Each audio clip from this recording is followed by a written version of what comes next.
Hello and welcome everyone. स्वागत है आपका हमारे यूट्यूब चैनल प्रेप अल्फा में।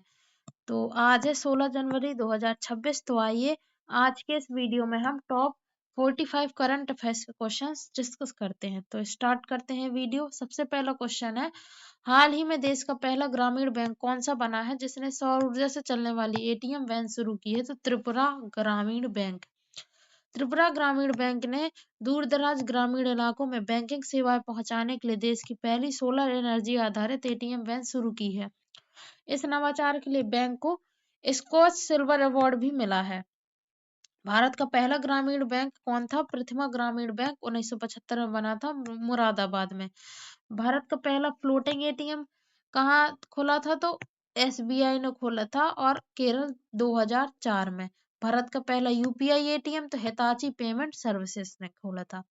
क्वेश्चन नंबर 2 है, तीसरा भारतीय लाइट हाउस महोत्सव 2026 का आयोजन कहाँ किया गया? तो विशाखापत्तनम आंध्र प्रदेश में।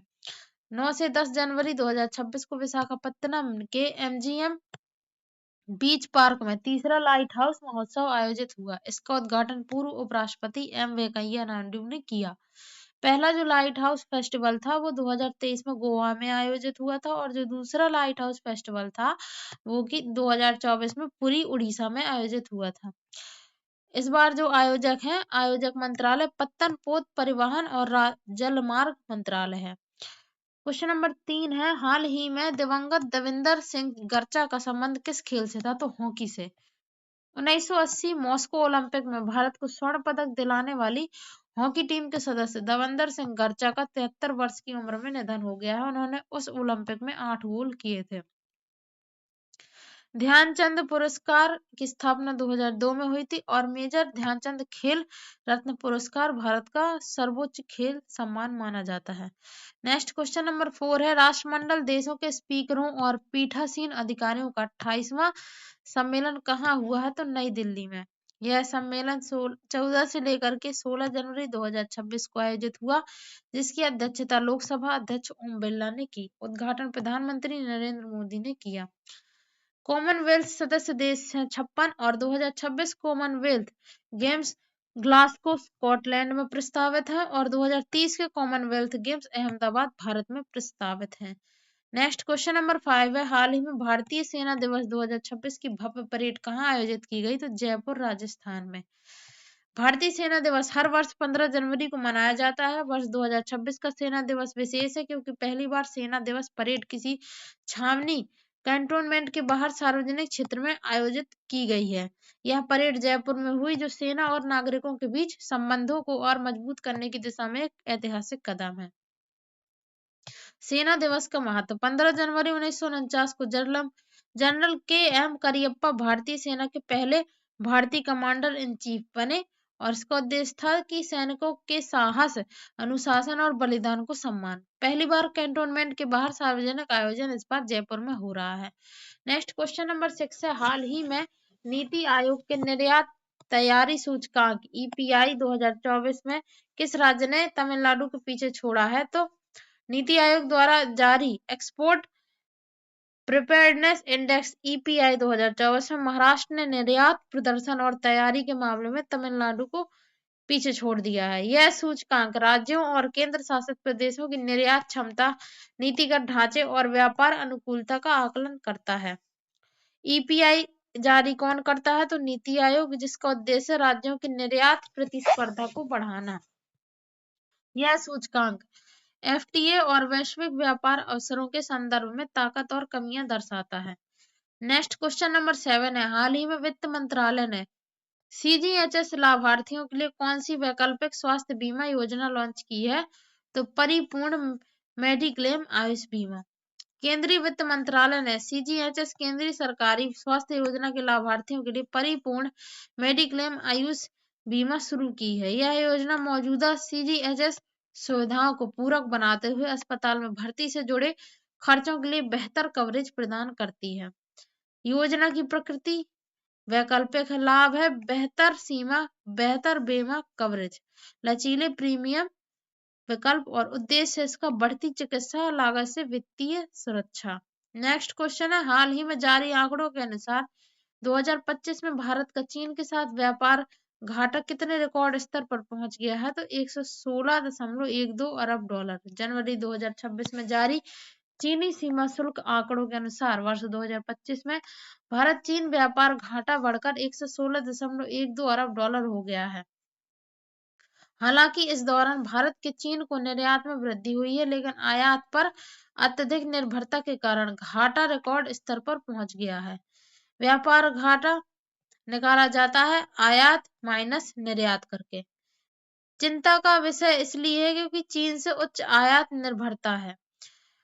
द्विपक्षीय व्यापार अब तक के सर्वोच्च स्तर पर पहुंच गया है चीन के साथ। नेक्स्ट क्वेश्चन नंबर 9 है, हाल ही में भारत तिब्बत सीमा पुलिस आईटीबीपी के नए महानिदेशक कौन नियुक्त किए गए हैं? तो शत्रुजीत सिंह कपूर। केंद्र सरकार ने वरिष्ठ आईपीएस अधिकारी शत्रुजीत सिंह कपूर को आईटीबीपी का नया महानिदेशक नियुक्त किया है, जबकि मौजूदा आईटीबीपी प्रमुख प्रवीण कुमार को बीएसएफ का महानिदेशक बनाया गया है। आईटीबीपी की स्थापना हुई थी 1962 में भारत चीन युद्ध के बाद और बीएसएफ की स्थापना हुई थी 1965 में। दोनों बल गृह मंत्रालय के अधीन काम करते हैं और सीमा सुरक्षा के प्रमुख स्तंभ माने जाते हैं। नेक्स्ट क्वेश्चन है, हाल ही में आईसीएआर द्वारा किस जलवायु अनुकूल संकर गाय नस्ल को आधिकारिक पंजीकरण दिया गया है? तो करण फ्राइज नाम की गाय। करण फ्राइज एक संकर गाय नस्ल है जिसे दशकों के वैज्ञानिक अनुसंधान के बाद विकसित किया गया है। हाल ही में आईसीएआर ने इसे आधिकारिक मान्यता दी है, जिससे यह भारत की उच्च दुग्ध उत्पादन और जलवायु अनुकूल नस्ल के रूप में स्थापित हुई है। विकसित की गई है आईसीएआर एनडीआरआई के द्वारा। विशेषताएं हैं उच्च दुग्ध उत्पादन, भारतीय जलवायु के अनुकूल है ये, और सतत डेयरी विकास में महत्वपूर्ण रहेगी ये। नेक्स्ट क्वेश्चन है, हाल ही में विश्व बैंक ने फाइनेंशियल ईयर 26 के लिए भारत की जीडीपी वृद्धि दर कितनी अनुमानित की है? तो 7.2%। विश्व बैंक की रिपोर्ट ग्लोबल इकोनॉमिक प्रोस्पेक्ट के अनुसार भारत की अर्थव्यवस्था फाइनेंशियल ईयर 2025-26 में 7.2% की दर से बढ़ेगी। यह जून 2025 के 6.3% के अनुमान से अधिक है। 2027 के लिए अनुमान लगाया जा रहा है 6.5% का, 28 के लिए 6.6% का। नेक्स्ट क्वेश्चन है, हाल ही में आरबीआई ने आंशिक या अस्वीकृत शिकायतों को स्वतः किसके पास भेजना अनिवार्य किया है? तो आंतरिक लोकपाल के पास। आरबीआई ने बैंकों और पात्र एनबीएफसीज के लिए स्वचालित शिकायत प्रबंधन प्रणाली अनिवार्य की है। अब जो शिकायतें पूर्ण रूप से हल नहीं होंगी वे स्वतः इंटरनल ओम्बुड्समैन के पास पहुंच जाएंगी। आंतरिक निर्णय की समय सीमा होगी 30 दिन की। उद्देश्य इसका पारदर्शिता, ग्राहक संरक्षण करना। लागूता है इसमें कहाँ कहाँ लागू होगा? तो बड़े बैंक और एनबीएफसीज में। नेक्स्ट क्वेश्चन है, हाल ही में आईबीए बैंकिंग टेक्नोलॉजी अवार्ड्स में बेस्ट फाइनटेक डीपीआई एडॉप्शन पुरस्कार किस बैंक को मिला है? तो कर्नाटक बैंक। कर्नाटक बैंक को फिनटेक समाधानों और डिजिटल पब्लिक इंफ्रास्ट्रक्चर डीपीआई को प्रभावी रूप से अपनाने के लिए यह पुरस्कार दिया गया है। इसका फोकस क्षेत्र है डिजिटल भुगतान, ऑनलाइन बैंकिंग। महत्व इसका नवाचार और नियामकीय संतुलन। नेक्स्ट क्वेश्चन नंबर 14 है, हाल ही में आरबीआई ने बैंकों की विदेशी मुद्रा जोखिम निगरानी के लिए किस मानदंड में बदलाव का प्रस्ताव दिया है? तो नेट ओपन पोजीशन एनओपी में। एनओपी बैंक की विदेशी मुद्रा परिसंपत्तियों और दायित्वों के अंतर को दर्शाता है। आरबीआई इसे विनिमय दर जोखिम मापने का प्रमुख उपकरण मानता है। अधिक एनओपी यानी कि अधिक जोखिम, जिसका प्रभाव होता है लाभप्रदता, पूंजी पर्याप्तता। नेक्स्ट क्वेश्चन है, हाल ही में टीवीएस सप्लाई चेन सॉल्यूशंस के नए ग्लोबल सीईओ के रूप में किसे नियुक्त किया गया है? तो विकास चड्ढा को। जनवरी 2026 में टीवीएस एससीएस ने विकास चड्ढा को नया ग्लोबल सीईओ नियुक्त किया है। यह निर्णय कंपनी के स्ट्रक्चर्ड सक्सेशन प्लान का हिस्सा है। प्रभावी तिथि है इनकी 22 जनवरी 2026। वर्तमान में एमडी है रवि विश्वनाथन। उद्देश्य है दीर्घकालिक रणनीतिक निरंतरता। नेक्स्ट क्वेश्चन नंबर 16 है, जनवरी 2026 तक भारत की गैर जीवाश्म ईंधन ऊर्जा क्षमता कितनी हो गई है? तो 266.78 गीगावाट। भारत की रीन्यूएबल एनर्जी क्षमता में सोलर का सबसे बड़ा योगदान है। 2030 तक लक्ष्य है 500 गीगावाट और 2070 तक लक्ष्य है नेट जीरो का। नेक्स्ट क्वेश्चन है, विल फॉर पीस 2026 नौसैनिक अभ्यास कहाँ आयोजित हुआ? तो दक्षिण अफ्रीका में। यह चीन, रूस, ईरान और ब्रिक्स देशों का संयुक्त नौसैनिक अभ्यास है। ब्रिक्स का भी नया सदस्य बना था इंडोनेशिया और 2026 में ब्रिक्स की अध्यक्षता भारत करेगा। नेक्स्ट क्वेश्चन है, प्राचीन जापानी मार्शल आर्ट कुजुत्सु सम्मान पाने वाले पहले भारतीय कौन बने? तो पवन कल्याण। आंध्र प्रदेश के उप मुख्यमंत्री पवन कल्याण को यह दुर्लभ सम्मान मिला है। नेक्स्ट क्वेश्चन है, महिलाओं की सुरक्षा हेतु अक्का पाड़े योजना किस राज्य ने शुरू की? तो कर्नाटक ने। और कर्नाटक ही मासिक धर्म अवकाश नीति लागू करने वाला पहला राज्य बना है। किस देश ने संयुक्त राष्ट्र की 7 एजेंसियों से संबंध तोड़ने का निर्णय लिया? इजरायल ने। हेनले पासपोर्ट इंडेक्स 2026 में शीर्ष स्थान किसका रहा? सिंगापुर का। और भारत की रैंक 80वीं रही है। बामनवास कांगर पंचायत किस राज्य की पहली पूर्ण जैविक पंचायत बनी है? तो राजस्थान। हट्टी जनजाति का बूढ़ो त्योहार किस राज्य में मनाया गया है? तो हिमाचल प्रदेश में। फ्रेंड ओ ऐप किस पंजाबी गायक ने लॉन्च किया है? तो काका ने। 2026 महिला हॉकी विश्व कप क्वालिफायर की मेजबानी कौन करेगा? तो हैदराबाद। 25वां अखिल भारतीय प्रमुख बंदरगाह सांस्कृतिक समारोह कहाँ हुआ है? तो उड़ीसा में। पहली बार छावनी क्षेत्र से बाहर आर्मी डे परेड कहाँ आयोजित की गई? तो जयपुर राजस्थान में। खगोलीय गणना के अनुसार अब अगले कितने वर्षों तक मकर संक्रांति 15 जनवरी को मनाई जाएगी? तो अगले 54 वर्षों तक।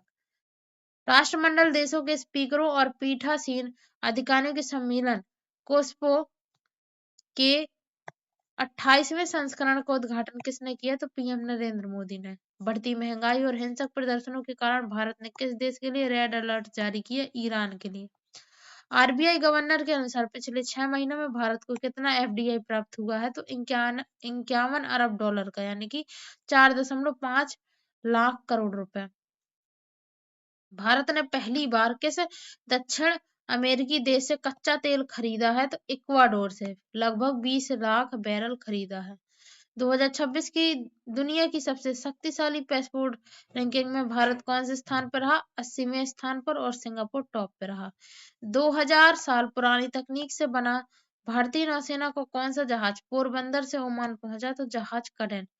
एनबीईएमएस ने हाल ही में किस परीक्षा के लिए कट ऑफ घटाकर 0% कर दी है? तो नीट पीजी 2025 के लिए। नीति आयोग की रिपोर्ट के अनुसार निर्यात के लिए तैयार बड़े राज्यों में कौन सा राज्य पहले स्थान पर है? तो महाराष्ट्र।